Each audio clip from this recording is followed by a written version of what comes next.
You know, a question I get a lot is how are you finding your money presses and what is the math you're looking at that makes it so good? Well, recently I did a Friday strategy session, which I do with my WoW insiders, and we got so much overwhelming good feedback on it that I just had to share it with you. And it talks about the money press, how we find them, the math. Watch it, you'll see for yourself. I'm super excited for this one.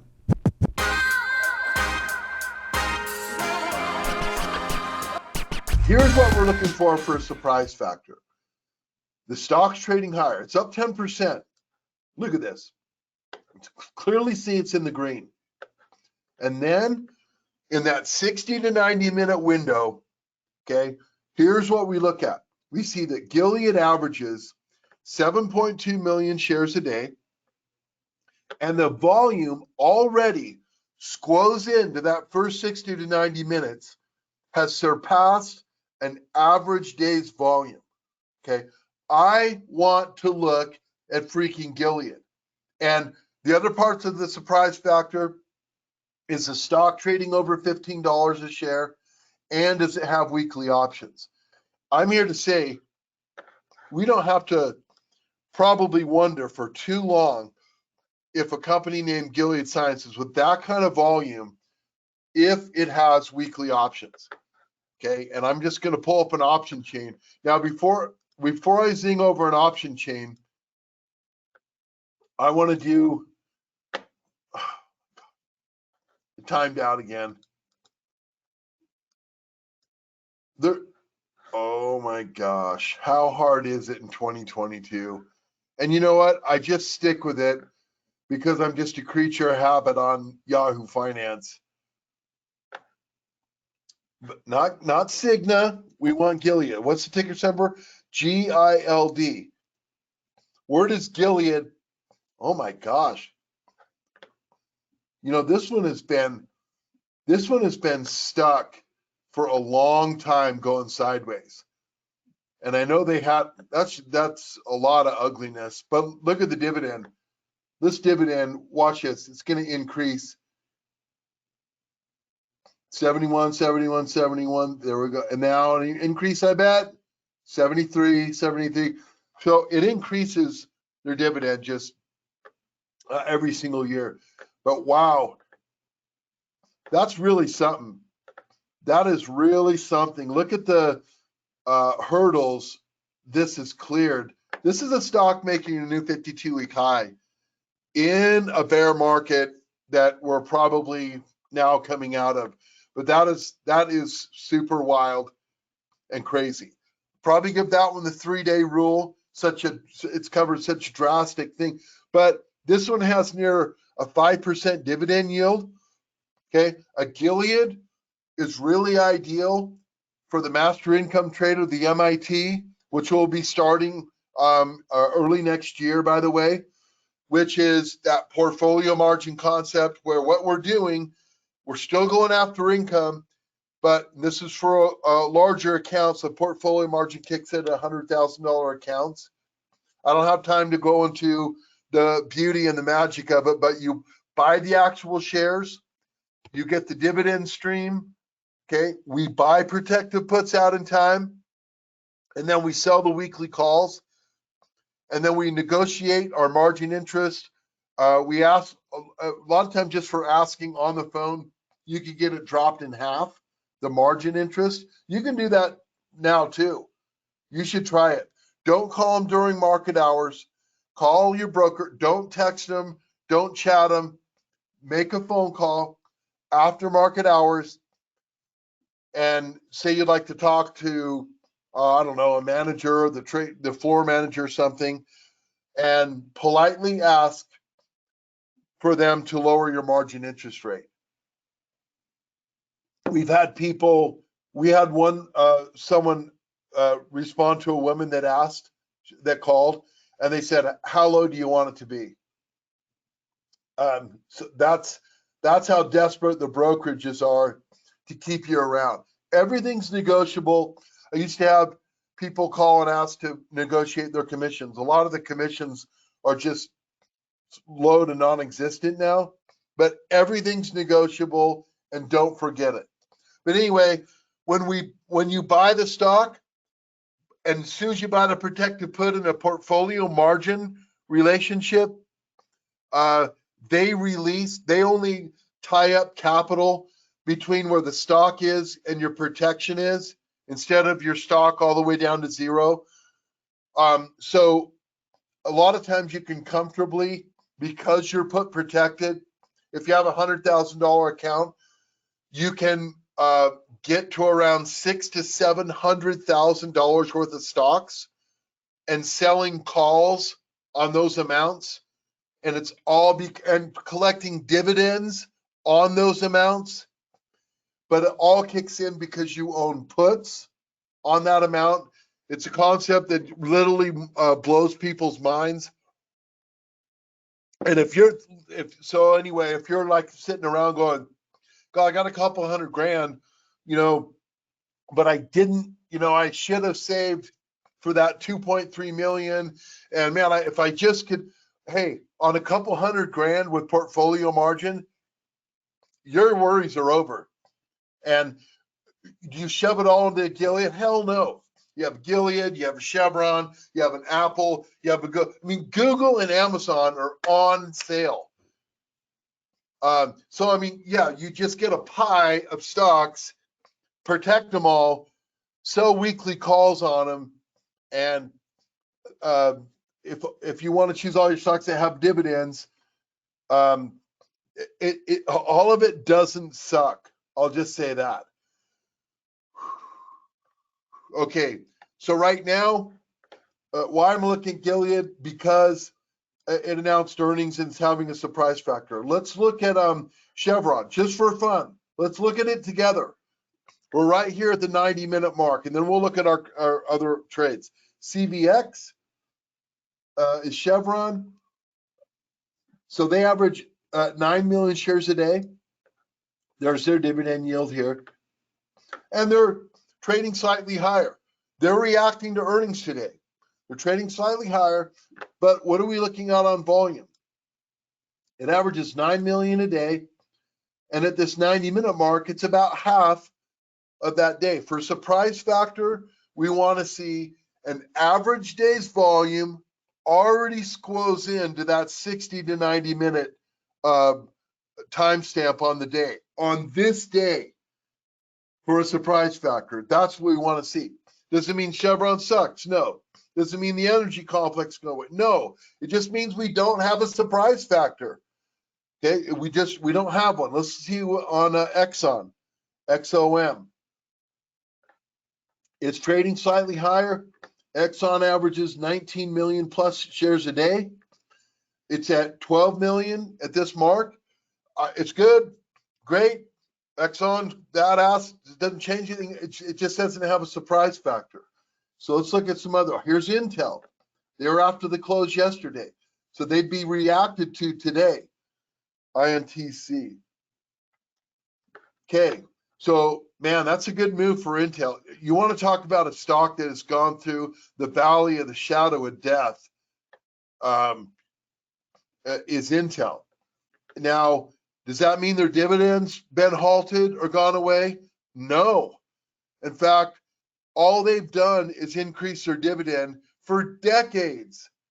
That's all they do. So, by the way, in my little humble opine, what a boring little stock like Intel that raises its dividend every single year, that's gone through the valley of the shadow of death, could that be a fun one because of the big dividend yield? To be a stock buyer, to be a weekly call seller, and protect your bottom line with the puts for the MIT thing? I think hell to the yes. For some flavor, right? Some flavor, so you have some Intel, legacy tech. Could it be a good for a money press? I believe so. I just like that dividend yield a lot for being a stock owner. Let's not get all caught up in that, but I want to look at some other ones with you fresh. We're in earnings season. This is what happens. So let's look at First Solar for fun. I'm looking at these with you guys fresh. So let's see, FSLR. FSLR. Okay, we're right at that 90-minute mark. This thing averages 3.1 million shares a day. It's at it's almost there. I mean, is that close enough for me to want to go take a look at like their chart? Yes, I think we're just right there. Man, where's the bear market been for FSLR and for solar stocks? Goodness gracious. I mean, they pulled back here like lots of stocks, but man, lately, look at the price action and volume to kick that thing out of there. And I mean, it's just right on that borderline surprise factor. I mean, is there a good edge and odds here on FSLR that to hold ground here, if not move higher, especially with how the crowd's reacting to its earnings announcement? I mean, let's just take a look and see what the option chain looks like, just for fun. This is insane. Oh my gosh, and like unending. Let's just take a look at it here. So it's basically 132-ish.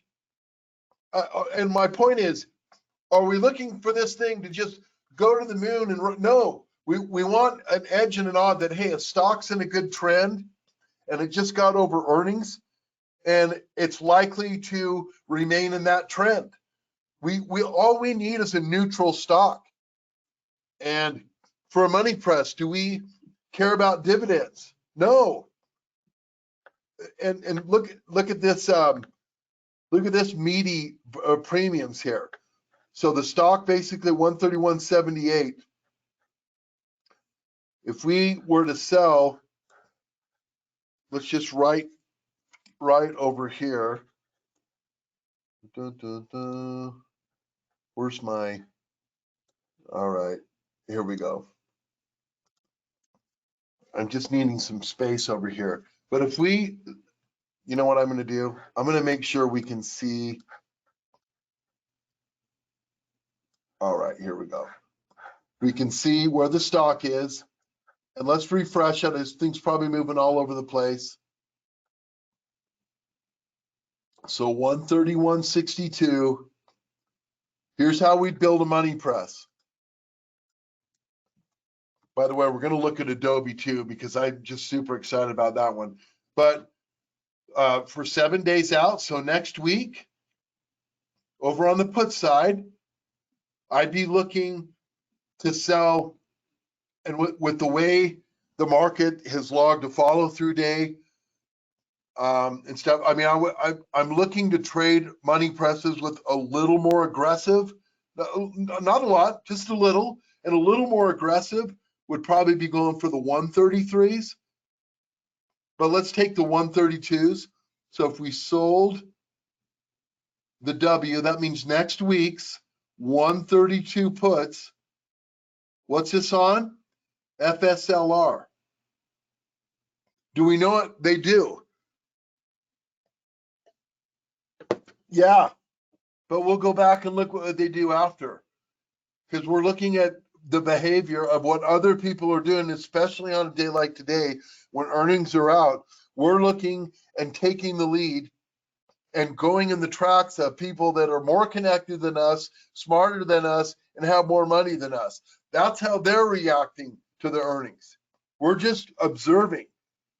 And we don't need the stock to go cover $30, $40, $50, $60 in one direction. All we need to do is have it hang out. Okay. And if we do it in what I would consider a conservative way, selling the 132s and went inside the spread there, we would easily get a $4.20 premium.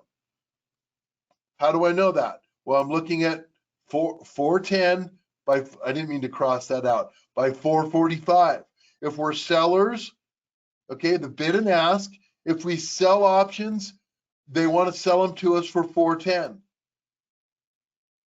If we want to buy options, the market price is 445, but we can get inside that spread. All day long and twice on Sunday, we can get inside that spread. So conservatively, we could get $4.20. We sell those. We take that premium in. That premium comes in as a credit to our account. Okay, but there's two parts of the money press.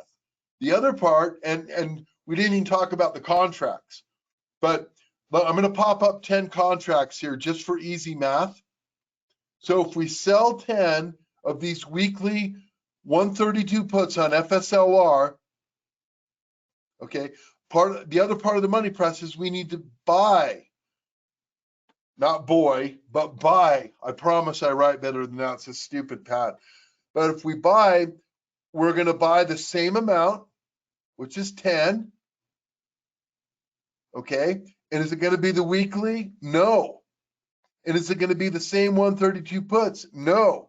But they're going to be puts. They're going to be puts, and they're going to cost something. Okay. And now what we do is we determine, we go back to that Baskin and Robbins, the 5-gallon drum and the ice cream scoops, and how that's what keeps them in business. They buy ice cream in bulk and they sell off the singles. Think of the money press. When we sell the weekly, that's the single. Here you go. Here you go, out the door. Here you go. Here's $3.50, $3.50, $3.50. But what the math is those 5-gallon drums serve up about 120 singles out of those things. 120 singles. And man, I'll tell you, if the manager catches them packing too much, I mean, the single used to be a freaking single. Now a single is like they, pack like 4 things on it, and that's why we're all running around with, bigger belt lines and waistlines than what we need. But anyway, the math is the 5-gallon drum cost them like $35. But let's say they get 100 scoops, single scoops out of there and charge $3.50. Think of the math. The cost was $35. 100 scoops at $3.50 is $350. 35 to 350. I mean, you can scoop and over scoop. You can have teenagers quitting on you and rehiring, and have the light bill cost twice as much as normal, and clean up some extra spills, and have your paper and your cones because oh my, it doesn't matter. You have too much margin. Oh my gosh. I'm getting a call from Provo. I just have to take a second with that. Why are you looking at it? I happened to look. It's one of those robo-caller things. Oh my gosh. Oh. I'll keep it PG. Maybe you guys can't see it, but I'm extending a digit to the phone. So Mike, tell them on the protection what you go out, why you choose your protection and why. And let's again have, when we buy time in bulk, that's the 5-gallon drum. When we sell the weeklies, it's the single scoop. Now take it from there, and how would you look at your protection? Well, of course, they just had earnings. We usually look 3 to 4 months out for the protection. Mm-hmm. Preston likes. What do we think about earnings? What do we think about earnings? Well, meaning we're looking at them today because they announced earnings. I guess that's a trick question. Well, we really don't have to worry about earnings. Yeah. Right. So 3 to 4 months out, giving you time to the next earnings, basically, is what we're doing. And Preston likes to use the value of the short, the weekly short that we are selling, and double that. So I'm going to go out to March. I'm going to light up the Marches. Yep. So there's no February. February would be 4 months out, be after the earnings. Okay, so But here we since are. it's not So March. February, you can go to March. Okay. Some might look at January. I think January is just too short a time, in my opinion. And we could start one with January. And then wait for it. Yeah. All right, so here we are in Marches. So what are you looking at here, sir? So you're going to look at the 132 puts. What were they selling for? For something? Mm-hmm. So it was around $8 if you double that. So you're going to look at a strike, $8 from where it's at right now, from the 132s, which would be about 124. So there's no 124 strike. Mm-hmm. So you can either do the 120 or 125 is what I would look at. Mm-hmm. And in this one here, I'm like, hey, explain it. I'm like, oh, hey, now I'm gonna explain it. So now you're gonna do a synthetic? Is that what you're gonna do on us? No, so in both the week, so if I'm slanting a little more aggressive, I'll sell, just personally, I'll sell the 133 put. It's a little more aggressive, and you get a little more premium from that. But also on the protection, to do that in a slightly more aggressive way, nothing crazy. And I'm not talking to Mike, I'm just talking to the world. Nothing crazy is I will buy the 120 put instead of the 125 put. Costs a little less. It's a little more spread apart, but I'm comfortable with that because I'm more comfortable with stocks now because of what they're starting to show us compared to like a freaking month ago. If I had a setup like FSLR and the rest of the market is just how it's been, how it has been, I would do it more conservatively. So I would be selling the 132 and very likely going with the 125 put. So when the general market, because you have to understand, if the market cycle's turning, it takes 3 out of 4 stocks with it. So if the market cycle's turning and going higher, we have more wind to our back and we can be a little more aggressive. That's why we, on the Netflix last week, we flipped the strategy, and instead of doing the money press, we're doing a call spread, which is more of the directional growth, but we're still selling weekly calls. We're doing that because of what the market is telling us and showing us. So I wonder if you had a comment on that, or if we have some questions and comments from the group. I like it, just so people understand the risk you're taking is the difference between the two strikes. So when Preston's talking conservative, he's shortening the spread based on market volatility and what the markets are doing. Being more aggressive, your spread is going to be wider. Right. Your so premium is going to be more, but your risk is going to be higher. So you just now, get this, we're going clear out to March. And if we pick the 120s, as it would, now are these prices going to be slightly different if you're looking at live quote? Yes. I froze the quotes. Well, shit. By the time I looked up the puts, the stock had already moved. This is what stocks do, right? So it's already moved up $1. Anyway, Manos in here, the price of these you could get for like 10.05 or 10.10, like easily.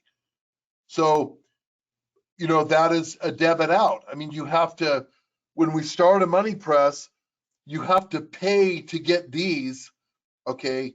And then you bring this in as well for when you very first started.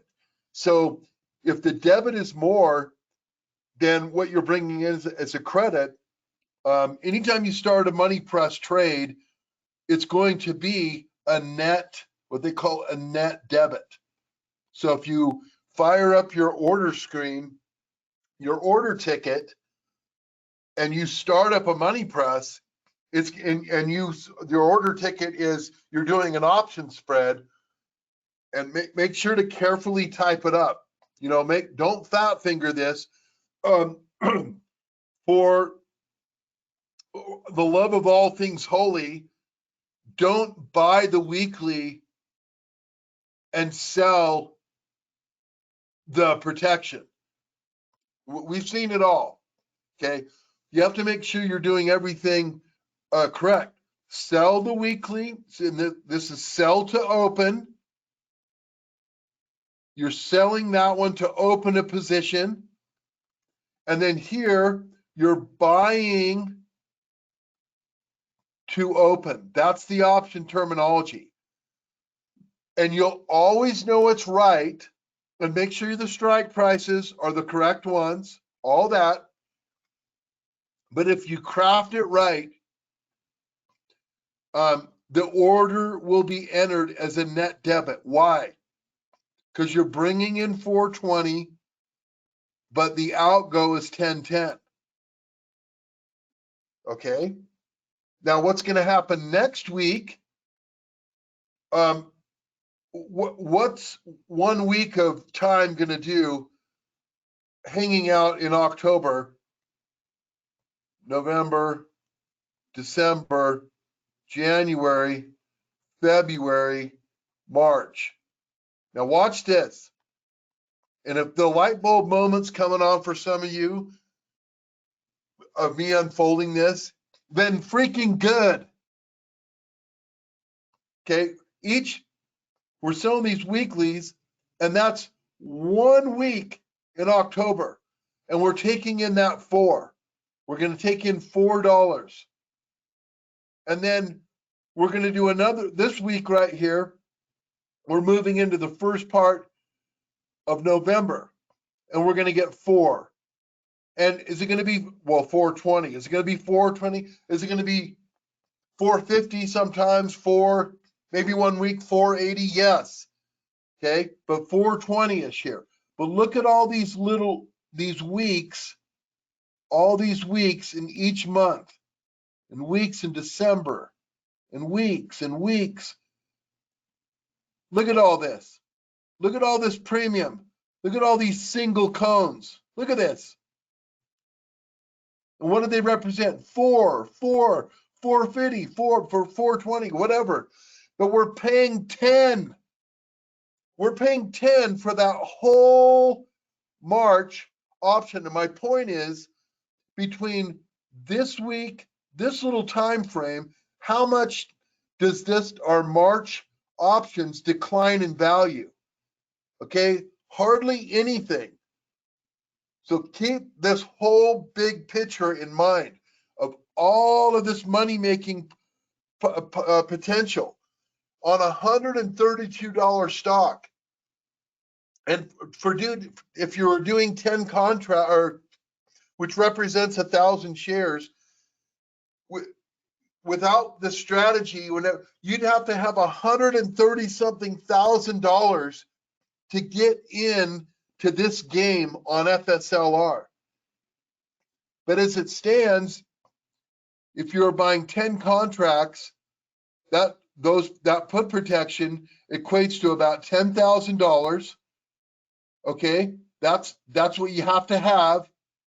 But then turning around in week 1 and bringing in 4,200, I mean, you have to have about $6,000-ish, plus they're going to tie up about $12K in buying power in your account. You don't have to have that $12K, but if you've got some assets, even mutual funds, anything that has marginability.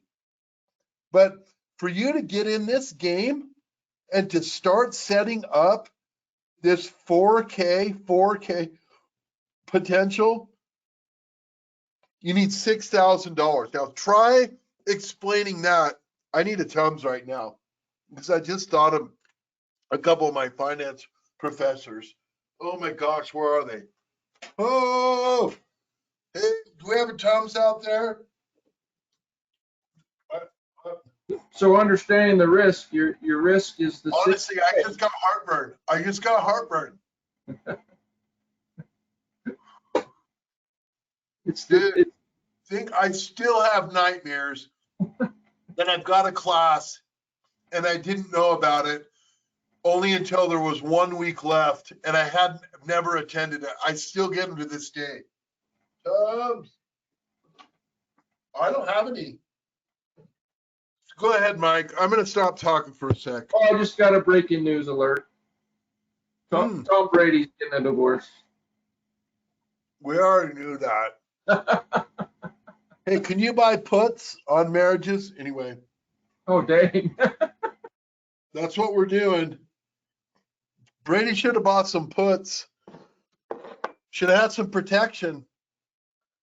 Oh, just saying, a lot of folks are asking what's the risk when you set up an initial trade. It's basically the difference between the two strikes plus the cost of what you initially put in to buying that trade. And that's the risk that you have. Yes, there's risk in anything. But what the picture we're trying to paint here is, and what I've said Is the risk will be gone in 2 weeks. That's what I'm saying. Exactly. We start this today on a Friday, and we take in that 420. I just want to fast forward to next Friday. Okay. It's only been 1 week of time. Hasn't been 2 weeks yet, but if we're able to sell this one, roll it, like buy it back for 5 cents or whatever, and sell another one. Let's say we get 450 in the kitty at that time. At that point right there, only 1 week of time has gone by, and you've taken in close to like $9. You've collected $9. Your protection costs you 10. The protection's out in March. So has that gone down to zero? I mean, not even close. I mean, the time decay curve is hardly anything for those Marches. So I've always said I feel so much in the driver's seat if we can get into that second week, and for many more weeks, to be clear. But if we can get there, it means that we've been able to, that the trade's holding ground. Hey, our edge looks to be solid, and to just be able to sell for many, many, many, many, many more weeks. That's the whole idea behind the money press. And we like to spell it out like that for somebody. And you have to remember this. We're not just taking a dart and just saying, hey, or just waking up and saying, man, I want to do a solar stock. Look, there's a reason why this stock and why now. And that always ties back to setup. And one of my favorite setups is what we call the surprise factor. And when we go through earnings season, a lot of companies aren't doing surprise factors, but some do. And there's a lot of them because there's a lot of companies announcing earnings. And we just barely went through some names, and First Solar caught on. I like the trend. I like that it's bucked the bear market. We have the protection there anyway if it decides to go. But we're looking at what the crowd is doing to it in the first 60 to 90 minutes. And this is fun because we don't want to have money presses. And we're not going to shove all of our chips ever and like, oh, it's got to be solar. It's solar time. Hell no. We want a solar. We want a shoe wear company. We want an insurance company. We want a graphics design company, which is Adobe. So we want to fan out across all the sectors.